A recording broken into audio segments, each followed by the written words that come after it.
नमस्कार दोस्तों, कैसे हैं आप सभी? उम्मीद है कि बहुत अच्छे होंगे। और जिस तरह से हमारी क्लासेस चल रही हैं, बीच में थोड़ा-सा गैप हुआ था, लेकिन मुझे खुशी है कि दोबारा जब मैंने क्लास स्टार्ट की, तो आप सभी ने वो क्लास जॉइन की। अच्छा, मैं आज बात करने चाह रही हूँ कि रामचंद्र शुक्ल की बुक हो या सरस्वती पांडे की बुक हो या जो भी किताबें हो, तो मेरे पास एक प्रश्न आया था कि हम जो किताबें पढ़ रहे हैं, क्या उनसे काम चल जाएगा? तो देखिए, मैं थोड़ा-सा इसको विस्तार से बताना चाहूँगी कि कौन-सी किताबें आप पढ़ रहे हैं और किन किताबों से आपको काम चलेगा। दूसरा, अभी लोग सोच रहे हैं कि केवी की वैकेंसी आने वाली है, लेकिन जो आने वाली है, वो तो आएगी, लेकिन जो आ चुकी है, पहले हमें उसको देखना है, ठीक है? सबसे पहली बात कि जो वैकेंसी हमारे सामने है, वो है ईएमआरएस, एलटी ग्रेड, जीआईसी और जीडीसी। आप लोगों को इस पे पूरा फोकस करना है और ये सब जो है ना, इसका पूरा सिलेबस भी एक ही है। तो मेरा एक आपको सलाह ये रहेगी कि आप इन सब की तैयारी करें एक साथ। यानी कि पहले चारों का सिलेबस देख लीजिए। आपको लगता है कि जो फैक्ट कॉमन है, उनको रहने दीजिए। आपको लगता है कि कोई फैक्ट अलग-अलग है, तो उनको निकाल के अलग नोट कर लीजिए। जैसे ईएमआरएस, जीडीसी, जीआईसी में कुछ अलग है तो, लेकिन मुझे नहीं लगता कि कुछ भी अलग होता है। और 1-2 पॉइंट अलग होते हैं, जैसे कि जो जीडीसी है वो थोड़ा-सा विस्तारित है, बड़ा सिलेबस है, क्योंकि बड़ी बड़ी पोस्ट है तो सिलेबस भी बड़ा होगा, उसको अलग हटा एलटी फिर आप एलटी आ जाइए, जीआईसी आ जाइए, ईएमआरएस आ जाइए, तीनों का सेम रहेगा। यूपी की जो टीजीटी की परीक्षाएँ थी, पीजीटी की परीक्षाएँ थी, उनमें से एक स्थगित हुई है, दूसरी भी अभी उसकी भी कोई उम्मीद अभी नज़र नहीं आ रही है।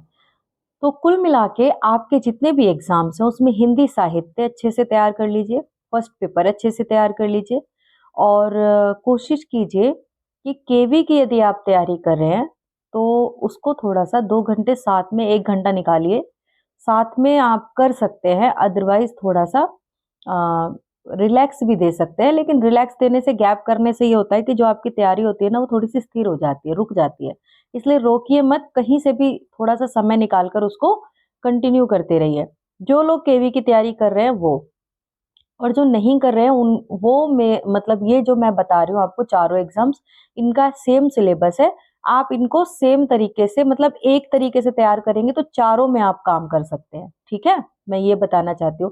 क्योंकि देखो, जब मैं उत्तराखंड में तैयारी करती थी ना, उस समय मेरा टारगेट था यूपी टीजीटी, पीजीटी, ये मैंने आपको बताया है। यूपी टीजीटी, पीजीटी के बेस पर मेरा टारगेट तो कुछ भी खास नहीं था, लेकिन मैं चाहती थी कि यूपी वाला एग्ज़ाम हो जाए और मेरा सिलेक्शन जल्दी हो जाए। तो मैं फुल तरीके से तैयारी कर रही थी, मतलब बहुत अच्छे तरीके से पढ़ रही थी। उस सिलेबस के एक-एक टॉपिक को उठाती थी और उस टॉपिक को अच्छे से पूरा तैयार करती थी। 3-4 तरीके से तैयार करती थी, ये भी मैंने आपको बताया है। अच्छा, हुआ क्या कि बीच में आप नेट भी आया और बीच में नवोदय भी आया, तो मैंने फॉर्म फिल कर दिए थे और बहुत ज़्यादा मतलब एक फ़ोकस होता है ना, मेरा फ़ोकस नहीं था। तो मैंने भर दिया फॉर्म और मैं जब डेट आई तो एडमिट कार्ड निकाल करके डाउनलोड करके मैं एग्ज़ाम में बैठ गई। उस समय मेरे माइंड पे प्रेशर बिल्कुल भी नहीं था कि मुझे नवोदय में जॉब करना है या मुझे नेट मेरा क्वालीफाई होगा कि नहीं होगा, मुझे नहीं पता था। मैं बस मैं पढ़ती थी क्योंकि मेरा जो सिलेबस था मुझे उसे डीप से तैयार करना था और मुझे बहुत मेहनत करने का मन करता था कि मेरा एक बार तैयारी ऐसी हो जाए, तो मतलब मुझे पता नहीं था।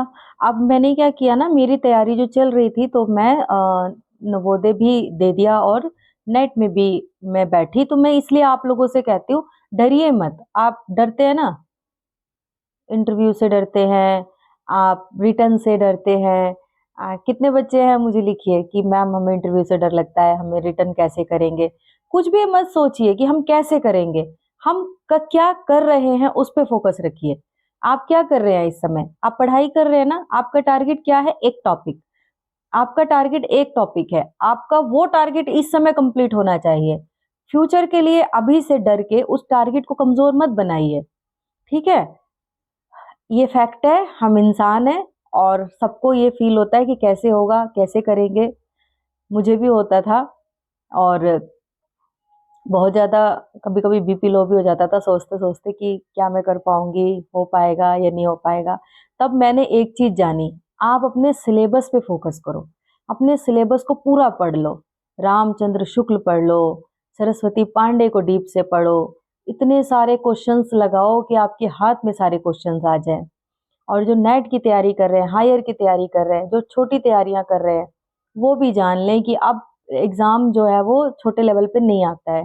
तो पूरा नेट को आप मान करके तैयारी कर बैठो, है ना। नेट के सिलेबस को प्रिपेयर कर लो, असिस्टेंट प्रोफेसर के सिलेबस को प्रिपेयर कर लो। जब आप उसको प्रिपेयर करोगे तो आपके जो टीजीटी, पीजीटी, एलटी, ये तो आपके चुटकियों में निकल जाएंगे। एक बात बताओ, जो लोग एग्जाम में क्वालिफाई करते हैं वो क्या आसमान से आते हैं? नहीं ना, आप ही में से तो होते हैं। तो कॉन्फिडेंस लेवल बढ़ाइए, अपना कॉन्फिडेंस बढ़ाइए और तैयारी करिए, मेहनत करिए। मेहनत से मत डरिए कि कितने घंटे पढ़ना है। तो मेरा आपसे बस यही कहना है कि बिल्कुल भी अपने आप को डर की तरफ मत ले जाइए कि मुझसे होगा कि नहीं होगा। अगर मैंने मेहनत उस लेवल पे की है तो 100% होगा। अगर मेरी मेहनत में कमी है तो नहीं होगा। ये 2 लाइनें मानकर चलिए। तीसरी बात आपको मैं क्या बताना चाहती हूँ कि कुछ लोग कहते हैं मैम कितने घंटे पढ़े। अब आप मुझे बताओ कि अगर हमें बहुत बड़ा लक्ष्य पाना है, एक मजदूर है, ठीक है, उस मजदूर को काम करने जाना होता है। मैं बहुत हाई लेवल पे बात नहीं करूंगी। आपके आसपास होंगे मजदूर जो मकान बनाते हैं, मिस्त्री भी होता है और उसके साथ लेबर भी होता है। वो लोग सुबह सुबह चौक पर आते हैं और चौक पर आते समय अ, उनको पता होता है कि मेरे घर में खाना बनेगा शाम को, जब मैं आज की कमाई का पैसा घर पे लेके जाऊंगा। अब उनकी ड्यूटी कितने बजे की है? कितने बजे की ड्यूटी है उनकी? सुबह 8 बजे से शाम के 5-6 बजे तक। इस बीच में कितने घंटे की ड्यूटी हो गई? 8 घंटे की ड्यूटी। अगर वो कहे कि क्या मैं 3 घंटे काम कर लूं, मुझे आप उतने पैसे दे देना और मैं घर चला जाऊंगा, क्या ये पॉसिबल है? नहीं। हम लोगों के पापा जी सुबह जाते हैं और रात को आते हैं। मेरे पापा रात को आते थे, लेदर में सिलाई करते हैं। एक मैं भी सिलाई करती थी, ठीक है। बहुत छोटे परिप्रेक्ष्य से उभर कर ऊपर आई हूँ। तो पापा का हाथ बटाते थे और मम्मी भी मिलकर पापा का हाथ बटाती थी। तो अगर हम ये सोचते कि 2 घंटे काम करके हमारा घर चल जाएगा, तो क्या घर चल पाता? नहीं ना। तो पढ़ाई भी वैसी ही है, तपस्या है। आपको वो तपस्या फुल टाइम करनी है, जितना समय आप दे सकते हैं उतना समय करनी है। तो इतने छोटे परिप्रेक्ष्य से हम लोग निकले हैं। और कैसे निकले हैं? क्योंकि सुबह से शाम तक हम कुछ ना कुछ काम ढूंढते थे और करते थे। पापा की हेल्प करते थे, मम्मी की हेल्प करते थे, पढ़ाई भी करते थे। फिर सोचा, थोड़ा सा समझदार हुए तो सोचा कि मम्मी पापा की अर्निंग में भी हेल्प करनी चाहिए, तो सिलाई सीखी। सिलाई सेंटर भी चलाया है मैंने 2 साल शादी से पहले। सिलाई बहुत अच्छे से आती थी, लेकिन उस वक्त यूट्यूब नहीं था और इंटरनेट नहीं था। जब शादी हुई उसके बाद भी परिस्थितियाँ कुछ खास नहीं बदली। तो वहाँ भी सिलाई का काम करते थे और थोड़ा सा अदर कुछ मिल जाता था तो वो भी देख लिया करते थे। लेकिन सोचा कि परिवार बड़ा है, ससुराल बड़ा है और ससुराल का पूरा काम करना, फिर सिलाई करना, फिर बच्चा भी छोटा जल्दी ही हो गया था। अब ये सारी चीजें संभालेंगे कब तक? बुढ़ापे तक? इस सवाल ने मुझे झकझोर के रखा और मैंने जो भी मेरे पास पैसे हुआ करते थे मैं किताबें खरीदना शुरू कर दी थी। पढ़ने का शौक तो मुझे शादी से पहले भी था, लेकिन मैं 12th पास थी जब मेरी शादी हुई थी। जो लोग हिम्मत हारते हैं उनको मैं ये बताना चाहती हूँ कि मैं 12th पास थी और ग्रेजुएशन में एडमिशन लिया। स्टार्टिंग में मैंने शादी के बाद परमिशन दी थी मेरे ससुराल वालों ने, ऐसी बात नहीं है कि उन्होंने परमिशन नहीं दी, लेकिन काम पूरा करना पड़ता था। काम पूरा करने के बाद ही मैं पढ़ सकती थी।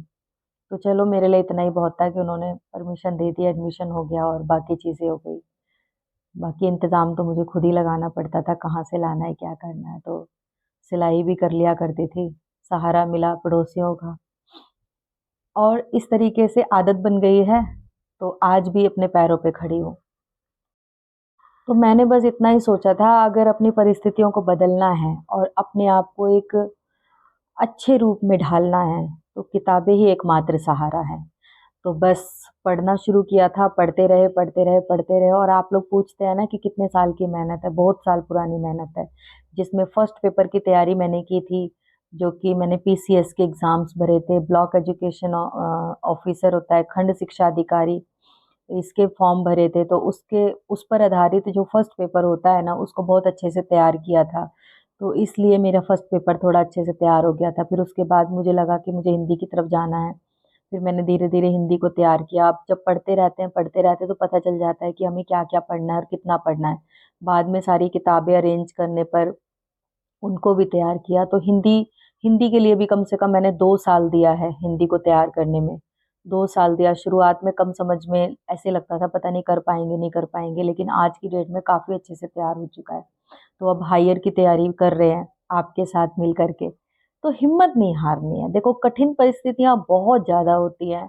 आसान तो ज़िंदगी किसी की भी नहीं है। आप धरती पे आए हैं तो कठिनाइयाँ आपके जीवन का हिस्सा हैं। आसान कुछ भी नहीं है। तो आपको अपने जीवन को आसान बनाने के सपने देखने हैं, और उन सपनों को पूरा करने के लिए आप कठिन परिस्थितियों से जब आप जूझेंगे, तो आपको वो आसान सपने आपको हिम्मत देंगे कि आप कठिन परिस्थितियों से कैसे लड़ेंगे। और बस मेरा इतना कहना है, आप पढ़िए, जितना ज़्यादा पढ़ेंगे उतना ज़्यादा आप निचोड़ निकालेंगे, रिज़ल्ट निकालेंगे। शॉर्टकट की तरफ जाएँगे, कम पढ़ने की कोशिश करेंगे, तो फिर वो थोड़ा-सा मुश्किल क्रिएट करेगा। तो इसी तरह से पढ़िए आगे। आप लोग, कोई भी प्रश्न होगा आप पूछिएगा। इस वीडियो से आपको कितना बेनिफिट मिला, कितनी एक राह निकली, बताइएगा ज़रूर, और बने रहिए मेरे साथ। लाइक कर दीजिए मेरी वीडियो को, और चैनल को सब्सक्राइब ज़रूर कीजिएगा। इसी तरह के फैक्ट मैं आप लोगों के लिए आगे लाती रहूँगी, और बताती रहूँगी कि किस तरीके से आपको अपने जीवन को सकारात्मकता की तरफ ले जाना है। बिल्कुल नेगेटिव मत सोचिए, लेकिन कभी-कभी हमारा मन थोड़ा परेशान हो जाता है, तो नेगेटिविटी आ जाती है, लेकिन उससे बाहर निकलना सीखिए, ठीक है? उससे आपको खुद को ही बाहर निकालना है। डीमोटिवेट होने पर मोटिवेट भी खुद ही करना है, कोई दूसरा आपको मोटिवेट नहीं करेगा।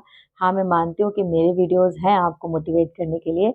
आप देखते रहिए और मोटिवेट होइए, पढ़िए।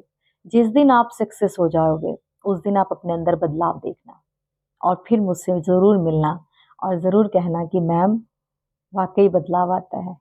आपके अंदर ही नहीं, समाज में बदलाव आ जाएगा, आपके प्रति दृष्टिकोण बदल जाएगा। इन्हीं सब सपनों को लेकर अपनी तैयारी कीजिए, ठीक है? और एक बार फिर से बोल रही हूँ, चैनल को प्लीज़ लाइक कीजिए, वीडियो को सब्सक्राइब कीजिए, और अपनी बहन को पूरा सपोर्ट कीजिए। धन्यवाद।